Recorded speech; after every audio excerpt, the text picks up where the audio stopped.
The crisp edges of the gift box, a deep crimson against the white duvet, seemed to mock me. It had taken me 3 days to choose it, 3 days to wrestle with the churning tempest inside me, 3 days since I found the lipstick-stained napkin tucked into her jacket pocket, the napkin from a restaurant I'd never taken her to, 3 days since my world tilted on its axis. I watched from the shadows of the hallway, my heart a lead weight in my chest as Amelia entered the bedroom. Her laughter, usually music to my ears, now grated like fingernails on a chalkboard. She saw the box immediately, her smile, bright and carefree moments before as she chatted on the phone, faltered. She hung up, her brow furrowing with a mixture of curiosity and suspicion. My fingers tightened around the doorknob. This was it, the moment of truth, the moment the carefully constructed facade of our life would shatter. She reached for the box, her movements hesitant. She lifted the lid slowly, the delicate tissue paper rustling in the silence.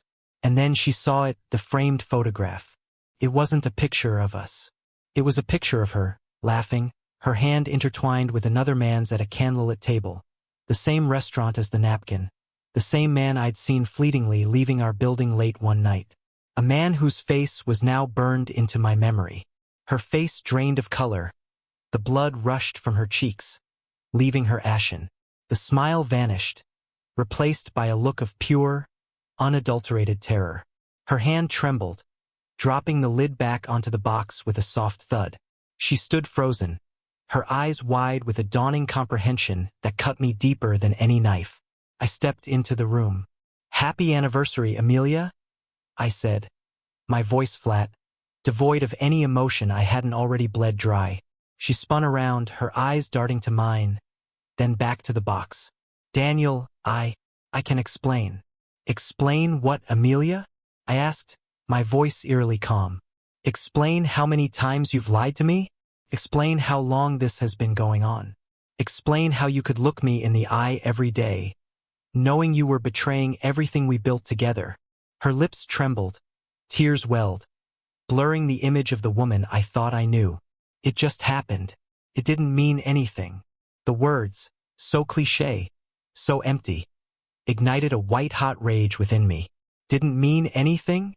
My voice was sharper now. "You think sneaking around behind my back, lying to my face, doesn't mean anything?" I pointed to the box. "That picture, Amelia? That's just the beginning. There are more, many more, and they aren't just pictures." I paused, letting the implication hang in the air.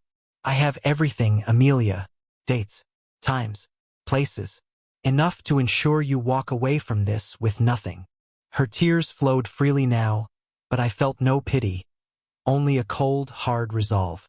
"Who is he, Amelia?" I demanded. Her voice was barely a whisper. "His name is Caden. He works with me." Caden. I'd find him. He wouldn't escape unscathed. 2 days later, I walked into the sleek, modern office building where Amelia and Caden worked. I'd rehearsed this moment countless times, the words burning in my throat. I found him easily, leaning against the water cooler, laughing with a colleague. The same easy, confident laugh I'd heard echoing in my hallways, in my bedroom, in my life. I walked up to him, my steps measured, deliberate. The laughter died on his lips as he recognized me. The color drained from his face, mirroring Amelia's reaction to the gift. "You're Caden, right?" I asked, my voice low and controlled. He swallowed hard, his eyes darting around nervously. "Yes. Who are you?" "I'm Daniel, Amelia's husband." The name hung in the air, heavy with unspoken accusations. The colleague, sensing the tension, quickly excused himself. Caden was alone, trapped. "Look, I don't know what Amelia has told you," he stammered. I cut him off. "She doesn't need to tell me anything. I know everything." I reached into my briefcase and pulled out a thick stack of papers. "I have all the evidence. Enough to ruin both of you." I watched as his composure crumbled. The arrogance vanished, replaced by fear. "Please," he pleaded, "don't do this. I have a family." "So did I, Caden. Or rather, I did." I let the weight of those words sink in. You destroyed it. I didn't raise my voice, didn't resort to violence. The quiet menace in my tone, the cold, hard glint in my eyes, was far more effective. I watched as his world, like Amelia's, began to unravel. The whispers started, the sideways glances, the hushed conversations. Within a week he was fired. His wife, informed of his infidelity, filed for divorce.